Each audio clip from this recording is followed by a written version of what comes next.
Hello mga ka-harness, ito na naman ang aking may idea na naman po ako. Ito ay magtutorta ako ng talong na ipatong ko lang sa kanin. Kahit ako hindi ko alam kung anong magiging resulta o magpo-form ba siya ng torta. So ito na, nilagay ko lang po siya sa nilagyan ko ng dahon para matanggal ko kaagad pag natuyo na. Ang nilagay ko lang dito yung simple lang, itlog, paminta, asin, string onion, saka dahon ng sili. Ngayon, ilalagay na po natin siya sa aking kanin. Ayan na, umiin na siya. So, ngayon ilagay na natin. Ayan. Mainit! Po, nilagay ko na po yung ating itutortang talong.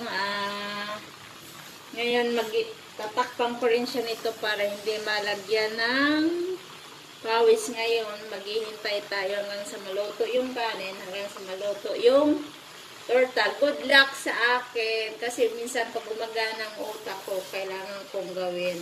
O, diba, kung maluluto yan, diba, pwede na tayo magtorta na walang mantika. Okay. Mga siguro 15 minutes na in. Mga ka-harness, nakuha ko na sa kaldero tong ating ewan nga tawag dito, basta ito ay tortang talong. Pinatong natin sa karnin ngayon. Susubukan natin tanggalin itich. Tanggalin natin kung talagang matanggal. Itaob natin. Good luck. Good luck sa atin. Oh! Puto! O, diba? Dapat balik ta rin ko uli, no? Bango. Bango siya. Tapos, ibalik natin uli. Tinanggal ko lang palang dahon. Oh, diba? Ayan na. Ayan, tinignan ko yung likuran ng kung nabuo siya. So, ngayon, tikman mo nga, anak. Mainit.